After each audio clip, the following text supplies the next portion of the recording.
হিন্দুরা পূজা করে, যেদিন হিন্দুদের পূজা অনুষ্ঠান আমরা ওই দিন তাফসির মাহফিল করি না, ঠিক কিনা বলেন? যেদিন আমাদের তাফসিরুল কোরআনের প্রোগ্রাম ওই দিন আমাদের হিন্দু ভাইরা ডিস্টার্ব করে না। সুবহানাল্লাহ। হিন্দুদের পূজা অনুষ্ঠানে মাদ্রাসার ছাত্র যে পাহারা দেয়, গোটা বিশ্বে এরকম দৃষ্টান্ত নজির বিরল, ঠিক কিনা বলেন? আইন শৃঙ্খলা বাহিনীর পাশাপাশি মাদ্রাসার ছাত্ররা যে সেখানে পাহারা দেয়, গোটা পৃথিবীতে এই দৃষ্টান্ত আপনি পাবেন। মাদ্রাসার ছাত্ররা তারা তো কোরআনের ধারক, তারা হাদিসের ধারক, তারা কেন মন্দির পাহারা দিবে? এই সম্প্রীতিকে ধরে রাখার জন্য, এই সৌহার্দ্যকে ধরে রাখার জন্য, আমাদের পারস্পরিক ভালোবাসাকে অটুট রাখার জন্য। আওয়াজ করে বলতে হবে, ঠিক কিনা? এখন বলেন, আমাদের এই ভালোবাসা অটুট থাক আমরা চাই কি চাই না? আমরা হিন্দু মুসলিম মিলেমিশে শান্তিপূর্ণ সহাবস্থান, সাম্প্রদায়িক সম্প্রীতি, লালমনিরহাটের ভাইয়ের আওয়াজ করে বলুন, এই সাম্প্রদায়িক সম্প্রীতি আমরা চাই কি চাই না? আল্লাহ এই দেশকে তুমি বরকতময় করো, বাংলাদেশকে তুমি শান্তিময় করো। আওয়াজ করে সবাই বলেন আমিন। এই জায়গাটাতে সামান্য একটু আওয়াজ হচ্ছিল, এটাও থেমে গেছে, আলহামদুলিল্লাহ আলহামদুলিল্লাহ। এখন একেবারে everything is in my control, মাশাআল্লাহ। ঠিক আছে, আমি মূল আলোচনায় যাই।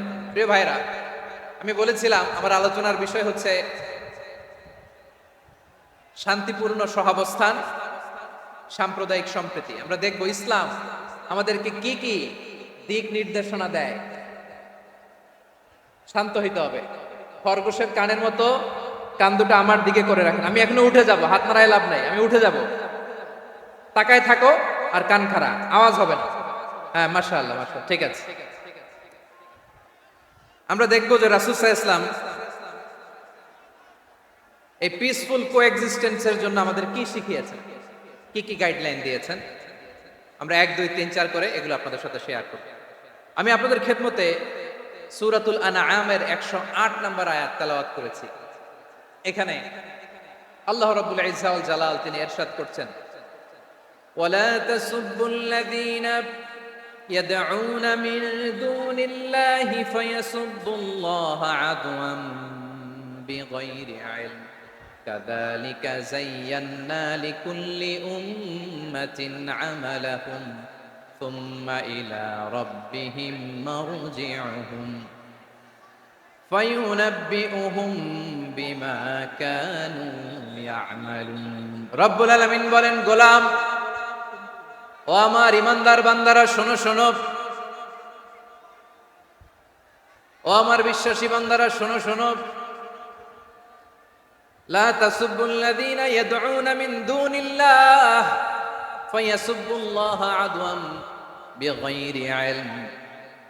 ও আমার বিশ্বাসী বান্দারা, যারা আল্লাহকে ব্যতি রেখে, আল্লাহকে বাদ দিয়ে অন্য উপাস্যকে ডাকে, দেবীর পূজা করে, দেবতাদের পূজা করে, তোমরা খবরদার তাদের গালি দিও না। আওয়াজ করে বলেন, কি দিও না? আল্লাহ বলেন, ও বিশ্বাসীরা শোনো, যারা আল্লাহকে বেছে রেখে দেবীর পূজা করে, অন্য উপাস্যের পূজা করে, তাদেরকে ডাকে, ওই দেবতাদেরকে তোমরা গালি দিও না। যদি ওই দেবতাদেরকে গালি দাও, তাহলে ভুলবশত, শত্রুতাবশত তারা তোমাদের রব আল্লাহকে গালি দেবে, ঠিক কিনা? তোমরা যদি তাদের দেবতাদের গালি দাও, ওরা রেগে তোমার আল্লাহরে গালি দিবে, তাহলে আল্লাহরে গালি খাওয়ানোর কারণ হয়ে গেলাম আমি, ঠিক কিনা বলেন?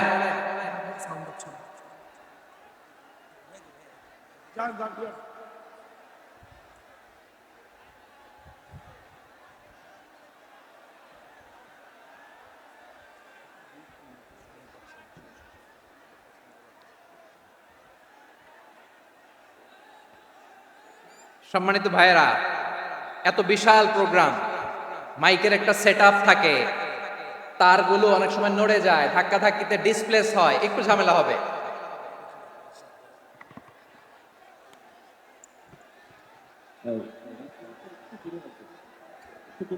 ব্যাস ব্যাস,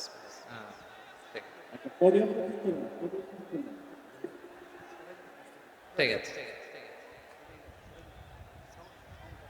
একটু একটু সমস্যা হবে মাঝে মাঝে, আপনারা শান্ত থাকলে শান্ত থাকতে হবে। এইভাবে সাউন্ড নাই, এই নাই, এই বলতে বলতে আমার সময়ও নাই, উঠে যেতে হবে, এগুলো বোকামি। এই বিভাগীয় প্রোগ্রামগুলোতে যাই, চিৎকার চেঁচামেচি করে তোমরা আসো, সময় শেষ, আমাকে উঠে যেতে হয়, আমরা তো বঞ্চিত হলাম। গুরুত্বপূর্ণ অনেক কথা শোনাবো তোমাদের, অনেক। প্রিয় ভাইরা, আপনারা শান্ত হয়ে বসুন, শান্ত হয়ে।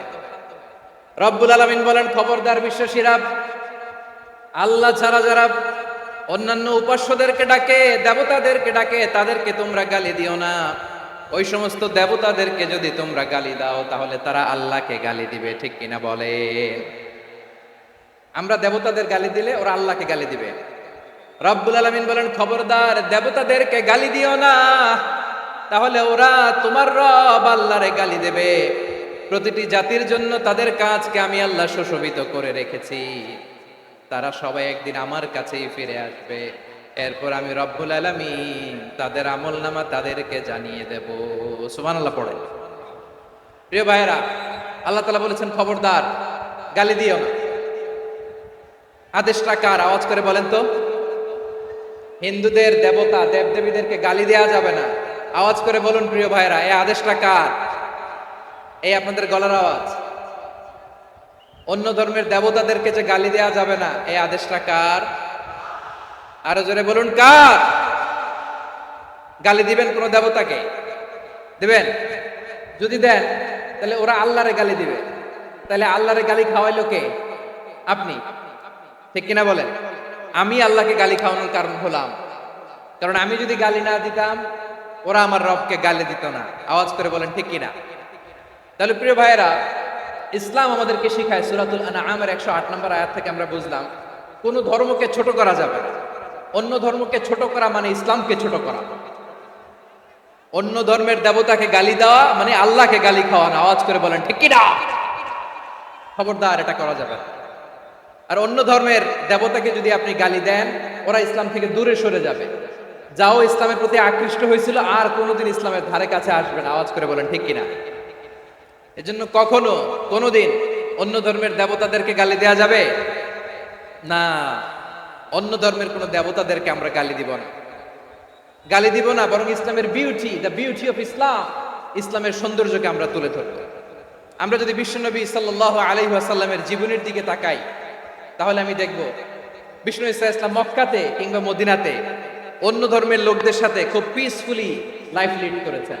হোক মুশরিক, হোক খ্রিস্টান, হোক ইহুদি, বিশ্বনবী সবার সাথে মিলেমিশে ছিলেন। আলহামদুলিল্লাহ বলেন।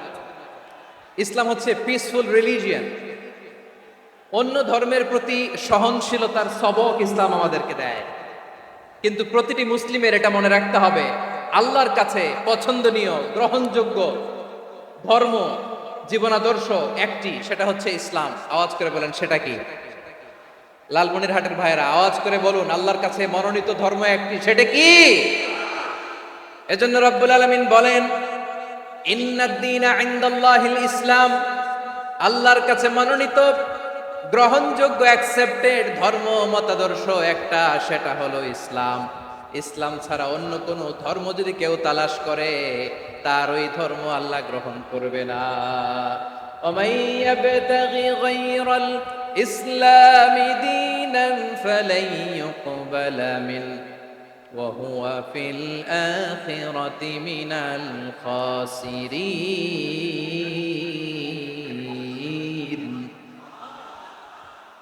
Whoever seek anything except Islam, that won't be accepted from him, and he will be loser in the day of judgment. কিয়ামতের দিন ইসলাম ছাড়া কেউ যদি অন্য কোনো ধর্ম তালাশ করেছে দুনিয়াতে, তার এই মতাদর্শ গ্রহণ করা হবে না। and he will be loser, সে হবে লুজার, ক্ষতিগ্রস্ত। হাই হাই কোম্পানির ম্যানেজার, ওর আমও শেষ, সালাও শেষ। আওয়াজ করে বলেন ঠিক কি না? এজন্য ইসলাম পেয়ে আমরা খুশি না বেজার? প্রত্যেক নামাজ শেষে আমরা আল্লাহরে বলি, আল্লাহ রাদিতু বিল্লাহি রাব্বা ওয়া বিল ইসলামি দীনা ওয়া বি মুহাম্মাদিন নাবিয়ান ওয়া রাসূলা। ও আল্লাহ, তোমারে রব হিসেবে পেয়ে আমরা খুশি। ও আল্লাহ, ইসলামকে ধর্ম হিসেবে পেয়ে আমরা খুশি। বিশ্ব নবীকে আমাদের রাসূল পেয়ে আমরা খুশি। ঠিক কিনা বলেন? ইসলাম ছাড়া অন্য কোনো ধর্ম আমরা গ্রহণ করব না। ঠিক কিনা বলেন? আল্লাহর কাছে অ্যাকসেপ্টেড রিলিজিয়ান একটা, সেটা ইসলাম। তো বিশ্বনবী সাল্লাল্লাহু আলাইহি ওয়াসাল্লাম মক্কাতে কিংবা মদিনাতে খুব পিসফুলি এক্সিস্ট করেছেন, যে কোনো ধর্মের সাথে মিলেমিশে চলেছেন। তার প্রমাণ আমরা যদি রাসূল সাল্লাল্লাহু আলাইহি ওয়াসাল্লামের বায়োগ্রাফির দিকে তাকাই, তাহলে দেখব তিনি মুশরিকদের সাথে পিস ট্রিটি করেছেন, শান্তি চুক্তি, পিস ট্রিটি, পিস এগ্রিমেন্ট। আপনারা হুদাইবিয়ার সন্ধির নাম শুনেছেন? আমার লালমনিরহাটের কলিজার টুকরা ভাইয়েরা, হুদাইবিয়ার সন্ধির নাম আপনারা শোনেন নাই? ষষ্ঠ হিজরিতে বিষ্ণু ঈসা ইসলাম মুশরিকদের সাথে এই ট্রিটি করেছেন, চুক্তি। কাদের সাথে? মুশরিকদের সাথে। আমরা তো মুসলমান বসতে পারি না, আমরা দুই মুসলিম ভাই একসাথে বসে চা খেতে পারি না, গল্প করতে পারি না। বিষ্ণু ঈসা ইসলাম মুশরিকদের সাথে ট্রিটি করেছেন, হুদাইবিয়ার সন্ধি। এই সন্ধির আগে মক্কা থেকে কেউ মদিনায় যেতে পারে না, মদিনা থেকে কেউ মক্কায় যেতে পারে না। কিন্তু এই সন্ধির পরে ট্রাফিক স্বাভাবিক হয়ে গেল, মক্কার লোকেরা মদিনায় আসতে পারে, মদিনার লোকেরা মক্কায় আসতে পারে। এটাকে বলে সুলহে Hudaybiyyah, the peace agreement of Hudaybiyyah, শান্তি চুক্তি। আমরা পৃথিবীতে এখন অনেক শান্তি চুক্তির নাম শুনি, এগুলো সব the piece treaty of Hudaibiya থেকে কপি করা। আল্লাহু আকবার। তাহলে বিশ্বনবী সাল্লাল্লাহু আলাইহি সাল্লাম তিনি যে শান্তিপূর্ণ সহাবস্থানে বিশ্বাসী ছিলেন, মুসলমানেরা যে অন্য ধর্মের প্রতি সহনশীল, তার প্রমাণ হচ্ছে এই পিস ট্রিটি। শুধু তাই নয়, মাইকের সাউন্ডটা একটু বাড়াই দিতে হবে, খুব দুর্বল, একটু মজবুত করতে হবে, আর একটু ক্লিন করতে হবে, আর সবগুলা জায়গায় সাউন্ড যাচ্ছে কিনা একটু ক্রস চেক করতে হবে। হ্যাঁ, পাবেন দিচ্ছে। Mike operator is trying his level best, দিচ্ছে। মাইক অপারেটর যিনি আছেন, প্রতিটি জায়গায় প্রতিটি সাউন্ড বক্সে যেন আওয়াজ পাওয়া যায়। سيدنا ونبينا وحبيبنا وبشيرنا ونذيرنا وطبيبنا وطبيب قلوبنا وحبيبنا وحبيب ربنا محمدا عبد الله ورسوله أرسله بالحق بشيرا ونذيرا وداعيا إلى الله بإذنه وسراجا منيرا أما بعد فقد قال الله تعالى في كلامه المجيد وفي فرقانه الحميد أعوذ بالله من الشيطان الرجيم بسم الله الرحمن الرحيم ولا تسبوا الذين يدعون من دون الله فيسبوا الله عدوا بغير علم كذلك زينا لكل أمة عملهم ثم إلى ربهم مرجعهم فينبئهم بما كانوا يعملون إن الله وملائكته يصلون على النبي يا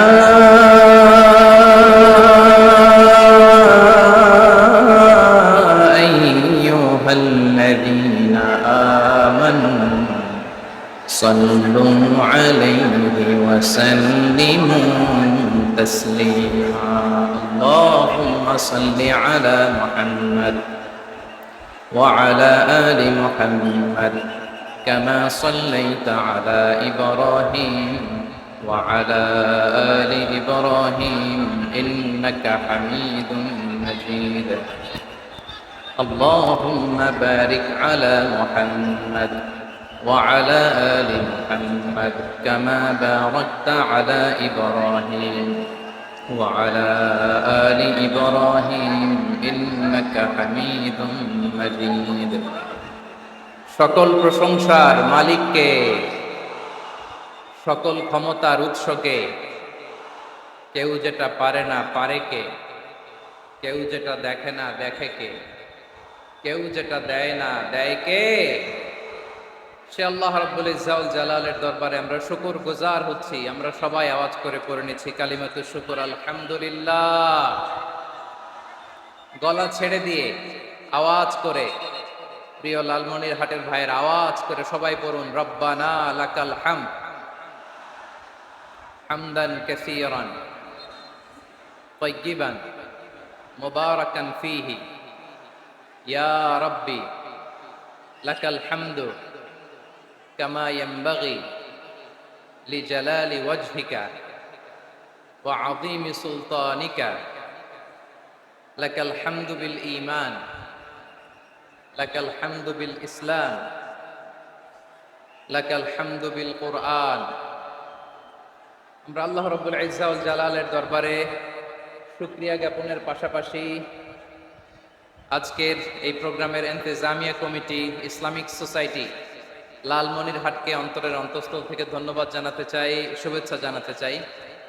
যারা দীর্ঘদিন টানা পরিশ্রম শেষে আজকে লালমনিরহাট জেলায়, যেটা আমার বেসিকলি রংপুর বিভাগের প্রোগ্রাম ছিল, এই ঐতিহাসিক প্রোগ্রামের আয়োজন তারা করেছে, আলহামদুলিল্লাহ। আজকের প্রোগ্রামে সম্মানিত সভাপতি, প্রধান অতিথি, বিশেষ অতিথি, মঞ্চ উপবিষ্ট আপনাদের অত্র এলাকার মা ও মাটির সন্তানেরা, নেতৃবৃন্দ, কমিউনিটি লিডার্স, লালমনিরহাট জেলার সম্মানিত ব্যবসায়ী ভাইয়েরা, চাকরিজীবী ভাইয়েরা, ছাত্র ভাইয়েরা, ভলান্টিয়ার্স ভাইয়েরা এবং লালমনিরহাট জেলা স্টেডিয়ামে অবস্থানরত আমার মা এবং বোনেরা, আমি আপনাদের সবাইকে অন্তরের অন্তঃস্থল থেকে শুভেচ্ছা জানাতে চাই, ধন্যবাদ জানাতে চাই যে আপনারা এত চমৎকার একটি প্রোগ্রামের আয়োজন করেছেন। প্রিয় ভাইয়েরা, আপনারা জানেন যে আমি প্রতি বিভাগে একবার করে সফর করছি। তো সেই সুবাদে রংপুর বিভাগের প্রোগ্রামটা আমি লালমনিরহাটে দিয়েছি এবং আমি আশ্বস্ত হয়েছিলাম যে লালমনিরহাটের প্রোগ্রাম খুবই গুছালো হবে, সুষ্ঠু হবে, শান্ত হবে। সেটার নমুনা আলামত আমি দেখতে পাচ্ছি, আলহামদুলিল্লাহ। সবাই খুবই সুশৃঙ্খল, লক্ষ লক্ষ তাওহীদি জনতা, পেছনে অনেকে জায়গা পায় নাই কিন্তু কোনো আওয়াজ নাই, সবাই দাঁড়িয়ে আছে।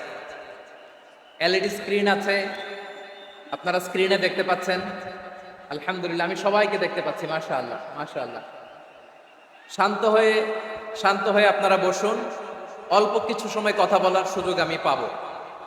যেহেতু আমি হেলিকপ্টারে করে এসেছি, হেলিকপ্টারগুলোর আবার একটা পলিসি আছে, সানসেটের আগে, সূর্য ডোবার আগে তাদেরকে এয়ারপোর্টে আবার ল্যান্ড করতে হয়। এখানে 3:30টার মধ্যে আমাকে উঠে যেতে হবে। আমি যদি বারবার আপনাদেরকে থামাতে থাকি, শান্ত হতে বলি এবং এগুলোতেই যদি আমরা সময় নষ্ট করে ফেলি, তাহলে এই যে বিশাল মহাসমাবেশ, বিশাল আয়োজন, যেখানে 2-4টা আমি বার্তা দিতে চাই, এগুলো ব্যাহত হবে। লালমনিরহাটের ছেলেরা খুব ভদ্র, শান্তশিষ্ট। আসার পর থেকে আমাকে রিসিভ করা থেকে শুরু করে স্টেজে আনা থেকে শুরু করে, এবং আলহামদুলিল্লাহ তরুণ জেনজি শ্রোতাদেরকে আমি দেখতে পাচ্ছি, তারা খুবই কোঅপারেটিভ, সহযোগিতা করার, কোঅপারেট করার, অ্যাসিস্ট করার মানসিকতা আমার ভাইদের আছে। আমরা একটু নীরব, নিস্তব্ধ পরিবেশ তৈরি করার একটু চেষ্টা করব। প্রচন্ড রোদ, আপনাদের যেমন কষ্ট হচ্ছে আমারও কষ্ট হচ্ছে। ওনারা বলেছিল স্টেজকে সরাবে, উপরে পর্দা দিবে। আমি বললাম দরকার নাই, যেই পরিস্থিতিতে আছি আমরা বসি, শান্ত হইতে হবে। এখানে আমি শান্ত হইতে বলবো, ভলান্টিয়ার্সরা মাইক নিয়ে শান্ত হইতে বলবে, আমাদের সম্মানিত উপস্থাপক উনি শান্ত হইতে বলবে। এগুলোর অপেক্ষায় না থেকে নিজ দায়িত্বে আমরা সবাই শান্ত থাকি, যাতে লালমনিরহাটের এই প্রোগ্রাম একটা ইতিহাস হয়ে থাকে বাংলাদেশে, ঠিক কিনা বলেন? যখন আমি সময় দিব, শাউট করতে বলবো, নয়েজ করতে বলবো, তখন নয়েজ করতে হবে আওয়াজ করে। আর যখন কথা বলবো তখন একেবারে চুপ থাকতে হবে, একেবারে চুপ। মাশাআল্লাহ, হ্যাঁ ঠিক আছে, একেবারে চুপচাপ থাকতে হবে। ধুলা উড়ানো যাবে না, সামনে আগানো যাবে না। নিজের সুবিধা, নিরাপত্তা বুঝতে হবে। এটা কোনো রাজনৈতিক সমাবেশ না, এখানে লাফালাফি, চিৎকার চেঁচামেচি, হাত দেখানোর দরকার নাই। হাত দেখানোর পর্ব শেষ। এখানেও ঠান্ডা হয়ে গেছে, মাশাআল্লাহ। হ্যাঁ, মাশাআল্লাহ। আমাদের ভলান্টিয়ার্স ভাইরা, আমাদের স্বেচ্ছাসেবক ভাইরা, আইন শৃঙ্খলা রক্ষাকারী ভাইরা অনেক চেষ্টা করতেছে, মাশাআল্লাহ। Very good, I am very happy to C this scenario, মাশাআল্লাহ, আলহামদুলিল্লাহ। আমি একটু দেখতে চাই যে রংপুর বিভাগের কে কোন জেলা থেকে আপনারা এসেছেন। কুড়িগ্রাম থেকে কারা এসেছেন দেখি, কুড়িগ্রাম। মাশাআল্লাহ, মাশাআল্লাহ। আচ্ছা, গাইবান্ধা জেলার কে আসছেন? গাইবান্ধা, মাশাআল্লাহ। ঠাকুরগাঁও, ঠাকুরগাঁও অনেকে আসছেন। দিনাজপুর জেলা থেকে, মাশাআল্লাহ। নীলফামারী, ঠিক আছে, পেয়ামানিল্লাহ। পঞ্চগড় অনেক আসছে। রংপুর, রংপুর,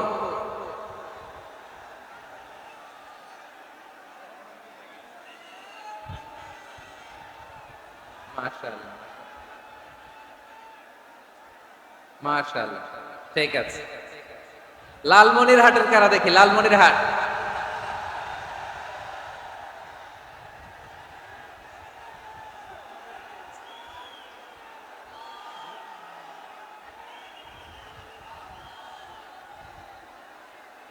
মাশাআল্লাহ, মাশাআল্লাহ,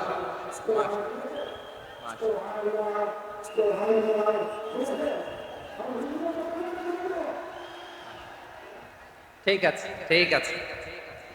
আচ্ছা, এই রংপুর বিভাগের বাইরে থেকে অন্য জেলার কারা কারা আসছেন দেখি, তাও আছে অনেক, মাশাআল্লাহ, ঠিক আছে, ঠিক আছে।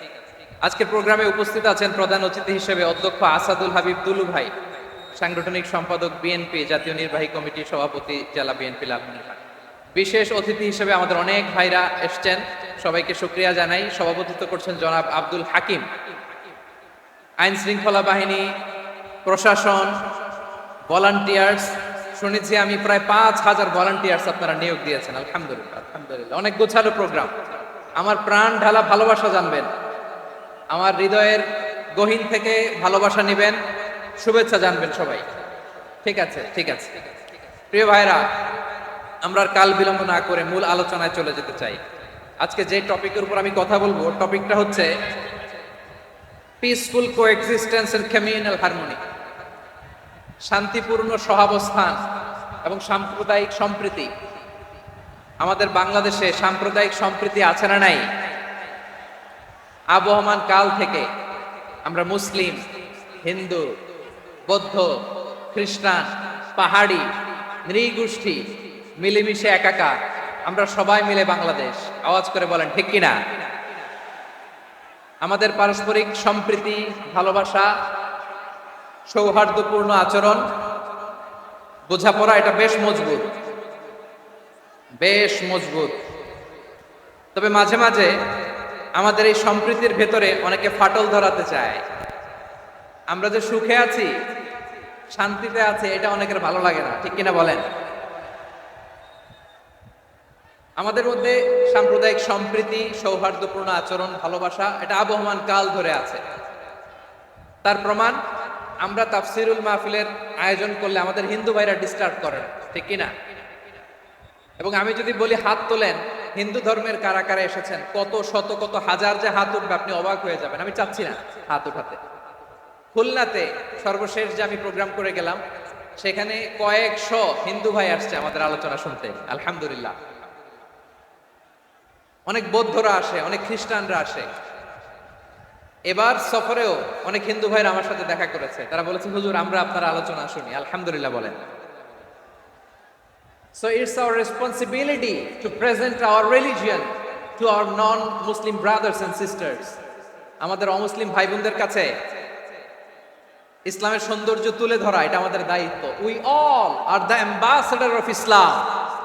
আমরা প্রত্যেকে দায়িত্বশীল, আমরা প্রত্যেকে এক একজন ইসলামের অ্যাম্বাসেডর, আলহামদুলিল্লাহ বলেন। এজন্য এমন ভাবে দ্য বিউটি অফ ইসলাম, ইসলামের সৌন্দর্য আমাদেরকে ফুটিয়ে তুলতে হবে, যাতে করে নন মুসলিমরা শাহাদা পড়ে, কালিমা পড়ে মুসলমান হয়ে যায়।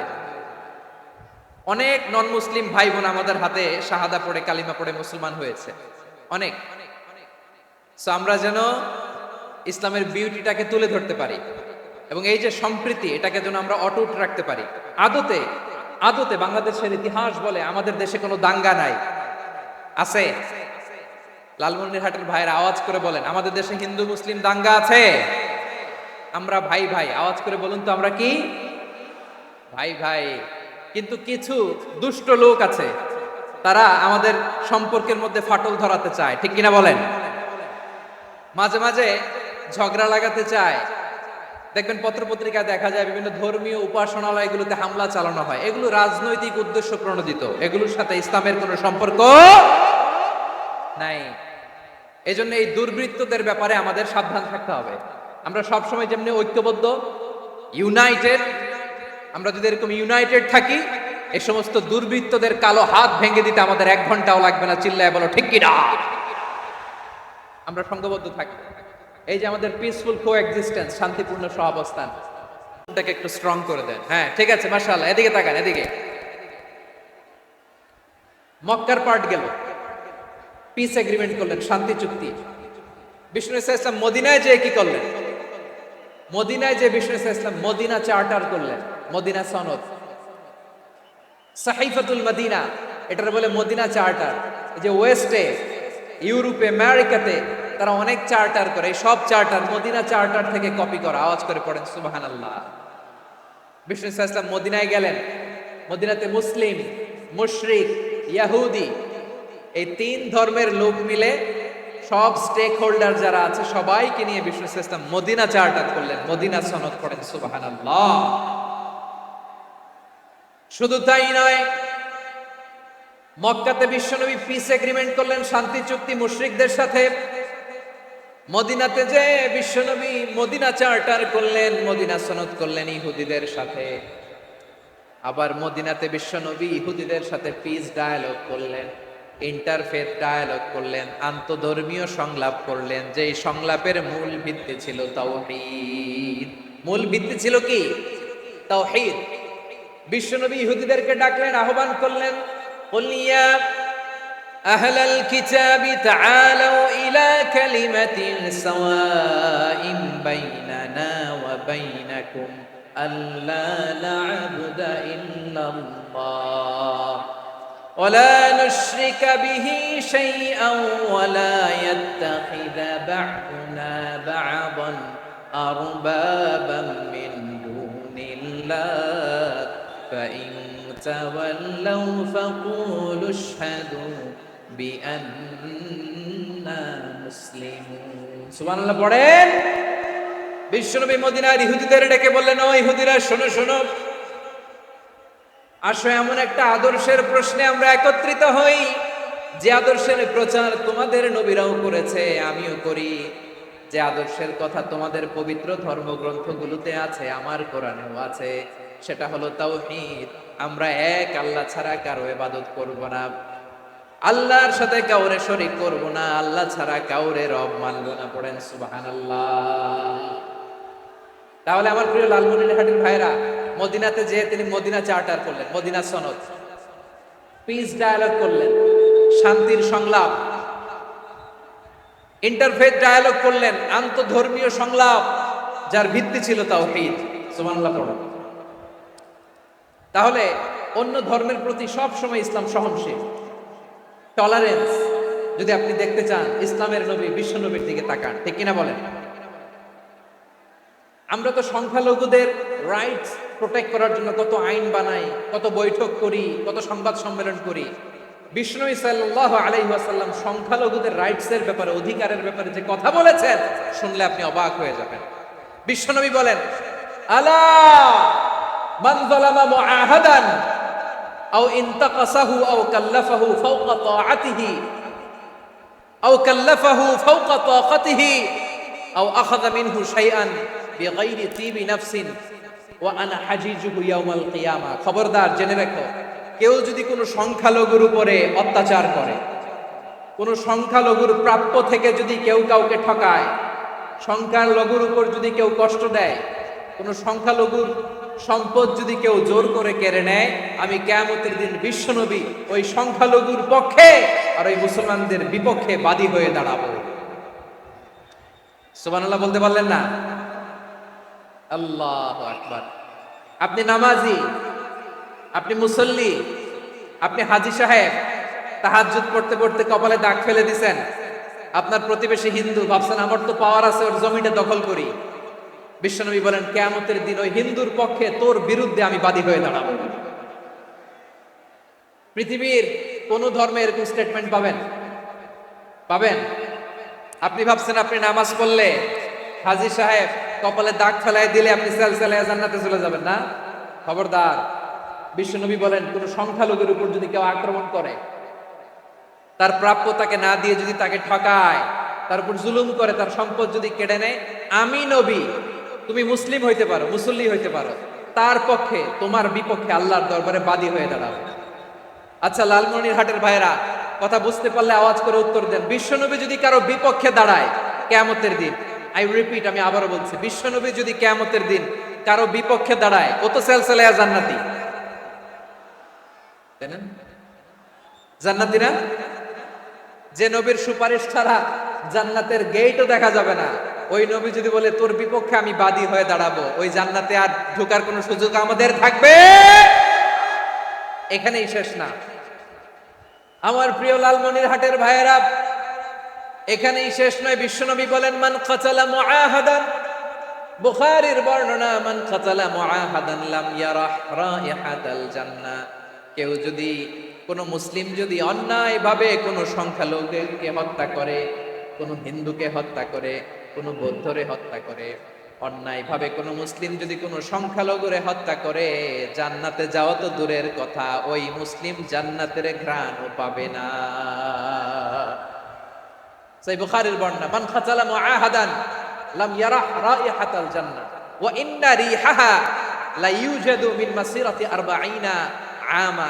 যে জান্নাতের ঘ্রাণ 40 বছর দূরের রাস্তা থেকেই পাওয়া যায়। সুবহানাল্লাহ। প্রিয় ভাইরা, এখান থেকে জান্নাতে পৌঁছতে লাগবে 40 বছর। এত দূর। কত বছর? সবাই বলেন কত বছর? এখান থেকে জান্নাতে পৌঁছতে লাগবে 40 বছর। এত দূরে থাকতেই জান্নাতের ঘ্রাণ আপনার নাকে এসে ধাক্কা মারবে। বিশ্বনবী বলেন যে ব্যক্তি কোন সংখ্যালঘুকে হত্যা করে, জান্নাতের ঘ্রাণ তো পাবেই, জান্নাতে তো ঢুকতে পারবেই না, জান্নাতের ঘ্রাণও তার নাকে লাগবে না। পড়েন নাউযুবিল্লাহ। তাহলে সংখ্যালঘুদের ব্যাপারে ইসলামে অধিকার দেয়া আছে না নাই? লালমনিরহাটের ভাইয়ের আওয়াজ করে বলেন আমার সংখ্যালঘু হিন্দু ভাইদের রাইটস, অধিকার আমাদের ইসলামে প্রোটেক্টেড আছে না নাই? এখানেই শেষ না। বিষ্ণু ইসলাম আপনার অমুসলিম প্রতিবেশীর সাথে ভালো আচরণ করতে বলেছে। আমাদের হয় না, এটা মুসলিম পাড়া, ওটা বৌদ্ধ পাড়া, হয় না? অনেক সময় হয় না, এটা আমাদের মুসলিম পাড়া, ওইটা হিন্দু পাড়া, এরকম আছে না নাই? লালমনিরহাটে নাই না? আছে? হিন্দু যদি আপনার প্রতিবেশী হয় কি করবেন? ওরে কষ্ট দিবেন নাকি? কেন? ও তো হিন্দু, ও তো আমার আল্লাহরে ডাকে না, ওরে কষ্ট দিলে জায়েজ হবে না? খবরদার। বিষ্ণু ইসলাম বলেন মান কানা ইউমিনু বিল্লাহ ওয়াল ইয়াউমিল আখির ফালিউকরিম জারাহ। যে আল্লাহ বিশ্বাস করে আর আখিরাতে বিশ্বাস করে, সেজন্য প্রতিবেশীর সাথে ভালো আচরণ করে। সুবহানাল্লাহ। কলিজা জুড়ায় যায় না আমার নবীর কথাগুলো শুনলে?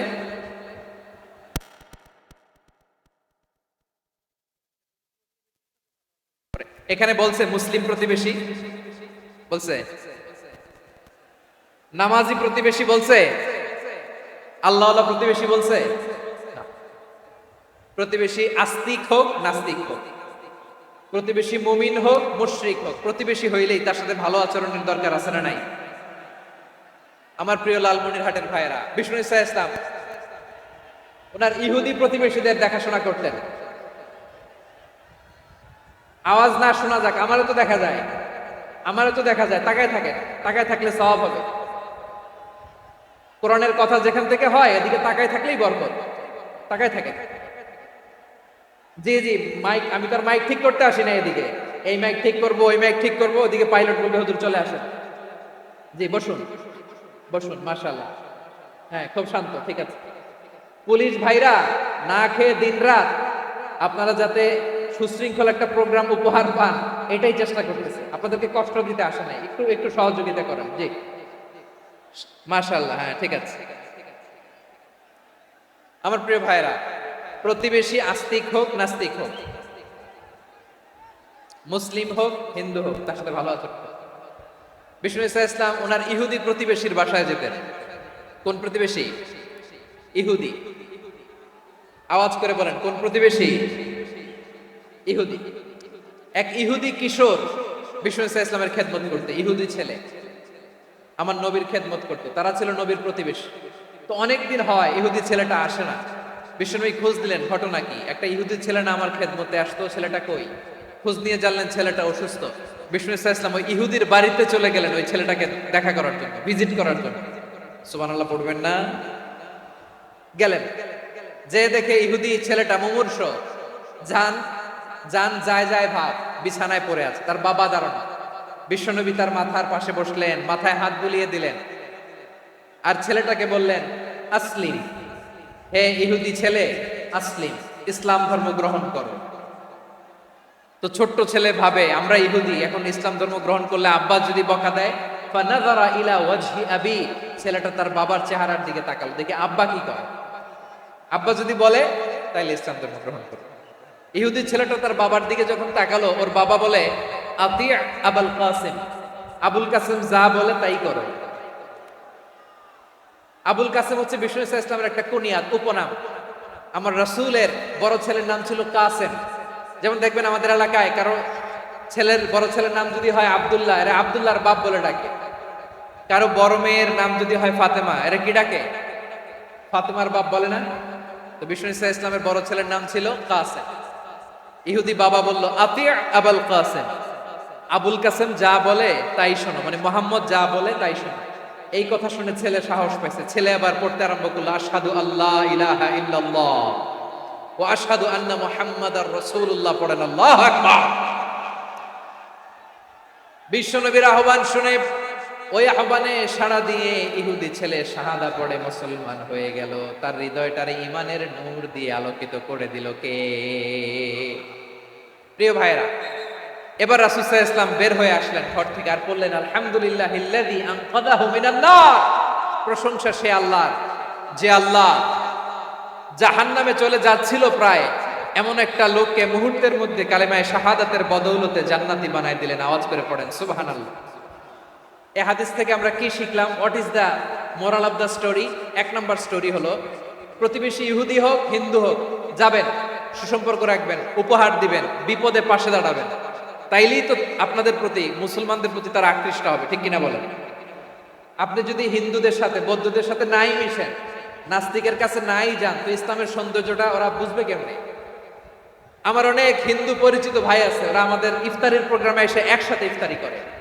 অনেক মদখোর আমার সাথে বসে একসাথে ডিনার করে, হাফ প্যান্ট পরা, গলায় স্বর্ণের চেইন, হাতে স্বর্ণের ব্রেসলেট, আইসা আমার সাথে ডিনার করছে, আছে এরকম। গাঁজাখোর, আমি বলে আসো, welcome welcome to my dinner, আসো বসো, বসলেই তো আমি ওর ডিএনএ, চিন্তার ডিএনএ চেঞ্জ করে দেওয়ার সুযোগ পাবো, চিল্লায় বলো ঠিক কিনা? আসতে হবে আমার কাছে। Our door is open, the door of Islam is open 24/7। সব সময় আমাদের ইসলামের দরজা আমার অমুসলিম ভাইদের জন্য খোলা আছে না নাই? এই হাদিস থেকে দুইটা শিক্ষা। এক নম্বর শিক্ষা, প্রতিবেশী মুসলিম হোক অমুসলিম হোক, যান, অসুস্থ হইলে একটু আপেল নিয়ে যান, আঙ্গুর নিয়ে যান, কমলা নিয়ে যান, তাদের সাথে ভালো আচরণ করেন। ইসলামের বিউটি দেখে, সৌন্দর্য দেখে অবাক হবে, নসিব ভালো হলে কোনোদিন কালিমা পড়ে মুসলমান হয়ে যাবে, ঠিক কিনা বলেন? তাহলে অমুসলিমের সাথে ভালো সম্পর্ক। বিশ্বনবী ইহুদির বাড়িতে গেলেন, ইহুদির বাড়ি, আর আমার মুসলমান ভাই আমার কাফের বলে, এরকম আছে না নাই? মুসলিম মুসলিমরা দেখতে পারে না, সহ্য করতে পারে। বিশ্বনবী সাল্লাল্লাহু আলাইহি ওয়াসাল্লাম ইহুদির বাড়িতে গেলেন, এটা একটা শিক্ষা। আরেকটা শিক্ষা হলো, ভাইরা ধাক্কা মেরে এসে সামনে এসে কি লাভ? প্রোগ্রাম তো শেষ হচ্ছে, এখনই শেষ হচ্ছে। তো এই যে আমাদের বকশি ভাই ওয়াদা নিল, হাত তোলালো, মিম বলে এত কথা বললো, তো আমি জেলায় জেলায় যে খালি হাত নাড়াই তোমাদের জন্য নাকি? হ্যাঁ, হাত নাড়াই শুধু, এই ধাক্কাইতে ধাক্কাইতে এদিকে এসে হাত নাড়াইতেছে, হয়েছে তো দেখলাম তো, ঠিক আছে মাশাআল্লাহ, অনেক সুশৃঙ্খল, অন্যান্য যে কোনো জেলার চেয়ে অনেক সুশৃঙ্খল। আমার দিকে তাকাও, আমার দিকে তাকাও। ঠিক আছে, এই যে দাঁড়িয়ে আছে একটা ছেলে নড়ে না, দেখছেন? মাশাআল্লাহ মাশাআল্লাহ মাশাআল্লাহ। হ্যাঁ, এইভাবেই। আর কয়েকটা মজাদার কথা আছে, শোনো। এই হাদিস থেকে আমাদের শিক্ষা হলো, আমার প্রতিবেশী যেই ধর্মের হোক আমি সম্পর্ক রাখবো। অসুস্থ হলে যাব, কি বলেন ভাইরা? যাবেন না? যাবেন না আপনারা? আচ্ছা, 2 নম্বর শিক্ষা হলো, বিষ্ণু ঈসা ইসলামের খাদেম ছিল ইহুদি।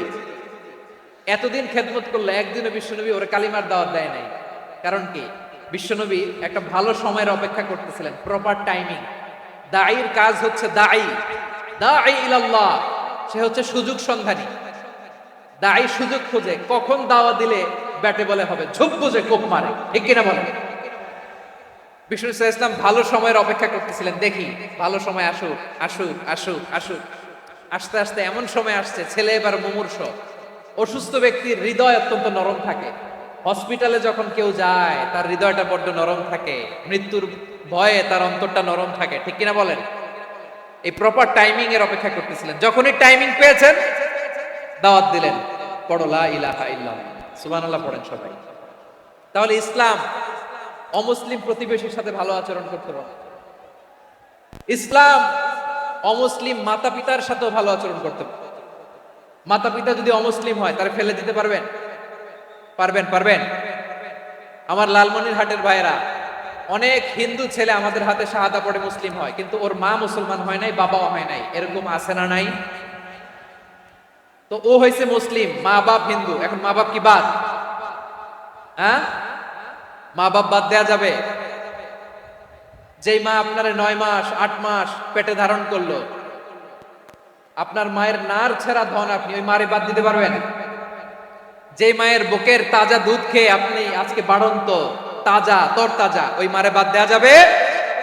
মায়ের এক ধারে দুধের দাম, কাটিয়া গায়ের চাম, পাপুষ বানাইলে ঋণের শোধ হবে না। এমন দরদি ভাবে কেউ হবে না আমার মা গো। মায়ের এক ধারে দুধের দাম, কাটিয়া গায়ের চাম, পাপুষ বানাইলে ঋণের শোধ হবে না। এমন দরদি ভাবে কেউ হবে না আমার মা গো, ঠিক কিনা? মাকে তো বাদ দেওয়া যায় না। وقضى ربك ألا تعبدوا إلا إياه وبالوالدين إحسانا। আল্লাহ বলে, অবধারিত 2টা ভার্ডিক্ট তোমাদের জন্য, এক আল্লাহর ইবাদত করবা আর মা বাবার প্রতি ইহসান করবা। আদেশটা কার?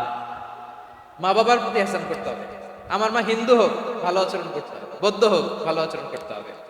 আমার যে সমস্ত হিন্দু ভাইয়েরা মুসলিম হয়েছে, তোমাদের মা বাবা এখনো মুসলমান হয় নাই, তাদের সাথে ভালো আচরণ করতে হবে। আপনাদের খেদমত নিজে করতে হবে, অথবা খেদমতের ব্যবস্থা করাই দিতে হবে।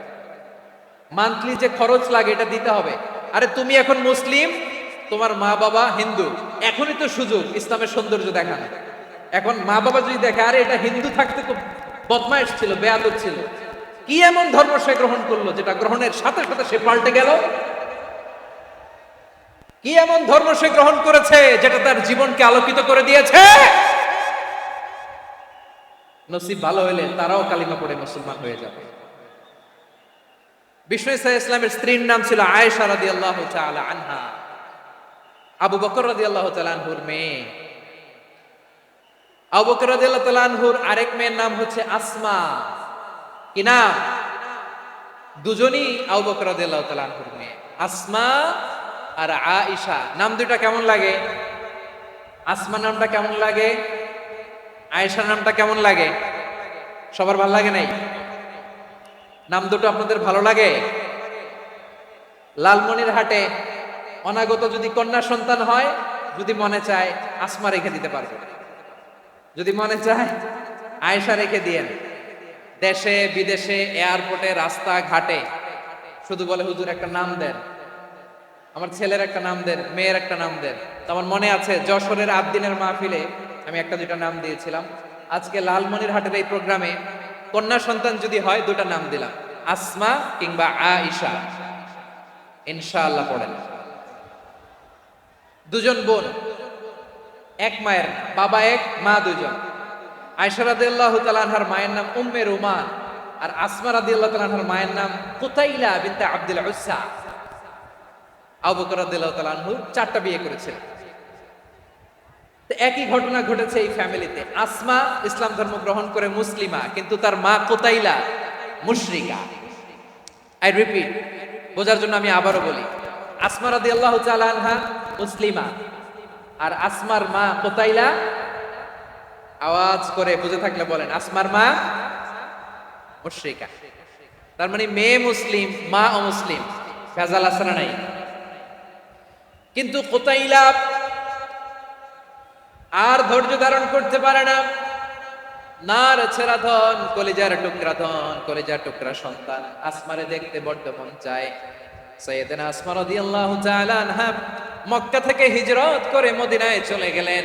হুদাইবিয়ার পর যখন মক্কা মদিনার ট্রাফিক স্বাভাবিক হলো, মক্কার লোক মদিনায় যায়, মদিনার লোক মক্কায় আসে। কুতাইলা কলিজার টুকরা সন্তান আসমারে দেখার জন্য কিছু উপহার নিয়ে বিশাল মরু পথ পাড়ি দিয়ে মক্কা থেকে মদিনায় যায়। সুবহানাল্লাহ বলেন। এখন মা আসছে মেয়ের সাথে দেখা করতে, মেয়ে তো আর দেখা দেয় না। মেয়ে ভাবছে আমার মা তো মুশরিকা, অপবিত্রা, তার সাথে কি দেখা দেয়া যাবে? বিশ্বনবীর দরবারে চলে গেলেন। সুবহানাল্লাহ বলেন। কি সৌভাগ্যবান ছিল তারা, মাসলা জানার দরকার হলেই নবীর দরবারে চলে যেত। ঘরে বউয়ের সাথে ঝগড়া হলে নবীর দরবারে চলে যেত। অনেক সাহাবী বলে, আমার পেটে ক্ষুধা লাগলো আমি নবীর কাছে চলে যেতাম, কারণ নবীর চেহারার দিকে তাকালেই আমার পেটের ক্ষুধা মিটে যেত। সাইয়েদনা আসমা রাদিয়াল্লাহু তাআলা আনহা বিশ্বনবীর কাছে চলে গেলেন, যে বললেন, ইয়া রাসূলুল্লাহ, ইয়া হাবিবাল্লাহ, ইন্না উম্মি কাদিমাতুন ইলাইয়া ওয়া হিয়া রাগিবা। আমার মা মক্কা থেকে অনেক দূর মরুর পথ পাড়ি দিয়ে উপহার সামগ্রী নিয়ে মদিনায় আমার সাথে দেখা করতে এসেছে গো নবী। আমার জানতে বড্ড ইচ্ছে হয় আমি আমার মুশরিকা মায়ের সাথে একটু দেখা করতে পারবো কিনা। আফা আসিলুহা, আগে যেমনি আমি আমার মায়ের সাথে ভালো আচরণ করতাম, যেমনি আমি আমার মায়ের সাথে সদাচরণ করতাম গো নবী, এখন আমি মুসলিমা, মা মুশরিকা, এখনো কি আগের মতো সদাচরণ করতে পারবো নাকি? বিশ্বনবী বললেন, নাম সিলিহা, হ্যাঁ রে আসমা, অবশ্যই অবশ্যই, আগে ঠিক যেমন তুমি তোমার মায়ের সাথে ভালো আচরণ করতে, এখনো তেমনি আগের মতো ভালো আচরণ করবা। আওয়াজ করে পড়েন সুবহানাল্লাহ। কি ইসলাম আমরা পেয়েছি! কত ব্রড মাইন্ডেড আমাদের ইসলাম, কত ওপেন মাইন্ডেড ইসলাম, কত ওপেন আপ করতে পারে, চিন্তা করতে পারে। বিষ্ণু বললেন, হ্যাঁ অবশ্যই, নাম সুলিহা, আগে যেমনি ভালো আচরণ করছো আসমা, এখন ওইরকমই করো, পারলে আরো বাড়ায় করো। সুবহানাল্লাহ বলেন। তাহলে আমার যে হিন্দু ভাইয়েরা, হিন্দু বোনেরা, ইমানের বদৌলতে দৌলতে আপনি ধন্য হয়েছেন, আপনার আম্মা আব্বা এখনো মুসলমান হয় নাই, তাদের জন্য দোয়া করেন, তাদের জন্য দোয়া করেন, আল্লাহ যেন তাদেরকেও ইমানের দৌলত দান করে। আমরা সবাই পড়ি আমিন, আরো জোরে পড়েন আমিন। এখন বলেন, ইসলাম কি ন্যারো মাইন্ডেড রিলিজিয়ান না ব্রড মাইন্ডেড? লালমনিরহাটের যুবক ভাইরা আওয়াজ করো, ইসলাম কি ন্যারো মাইন্ডেড না ব্রড মাইন্ডেড? কতটা ব্রড মাইন্ডেড দেখেন। বিশ্বনবী সাল্লাল্লাহু আলাইহি সাল্লাম অমুসলিমরা যদি নবীকে উপহার দিত, ওই উপহারও বিশ্বনবী গ্রহণ করতেন। সুবহানাল্লাহ পড়েন। আপনার অমুসলিম বন্ধু যদি উপহার দেয়, সেটাও আপনি নিতে পারবেন, যেটা নেওয়া যায়। কিন্তু আপনার বন্ধু যদি আপনার মদের বোতল দেয়, নিতে পারবেন? হ্যাঁ, মদের বোতল দিলে পারবেন। আপনার বন্ধু যদি আপনার পর্ক দেয়, পর্ক, শুকরের গোশত মিশ্রিত কোনো খাবার, ওটা নিতে পারবেন? হালাল যে কোনো জিনিস নিতে পারবেন। বিশ্বনবী সাল্লাল্লাহু আলাইহি ওয়াসাল্লাম অমুসলিমদের দেয়া হাদিয়া গ্রহণ করতেন। কেমন নবী ছিলেন! আমার নবীরে চিনে নেন, আমার নবীর অ্যাটিটিউড জেনে নেন। বিশ্বনবী সাল্লাল্লাহু আলাইহি ওয়াসাল্লাম যখন কোনো জনপদে যেতেন, 3টা অপশন নিয়ে যেতেন। প্রিয় ভাইয়ের আওয়াজ করে বলতে হবে, কোন জনপদে গেলে আমার নবীর অপশন থাকতো কয়টা? আমার মতো 3 আঙ্গুল উঁচু করে দেখান আর বলুন, আমার নবী কোন জনপদে গেলে কয়টা অপশন নিয়ে যেতেন? 1 নাম্বার অপশন, আসলিম তাসলাম। নতুন এলাকায় গেলে বলতেন আসলিম তাসলাম, ইসলাম ধর্ম গ্রহণ করো, শান্তিতে থাকবা, আমার ভাই হয়ে যাবে, আমরা ভাই ভাই। ইসলাম মানো, আমরা ভাই ভাই। অপশন নাম্বার কত? এক। যদি বলে না ইসলাম মানবো না, ওকে, অপশন নাম্বার 2, মুসলিম হওয়ার দরকার নাই, লা ইকরাহা ফিদ্দিন, ইসলামে কোনো বাড়াবাড়ি নাই। খ্রিস্টান আছো থাকো, বৌদ্ধ আছো থাকো, ইহুদি থাকতে চাও থাকো, কিন্তু আমরা যেহেতু রিজিওনাল সুপার পাওয়ার, আমাদের আন্ডারে থাকো, ট্যাক্স দিয়া থাকো, এটার বলে জিজিয়া। আলেম যারা আছেন বুঝবেন এটার আরবিতে কি বলে, জিজিয়া।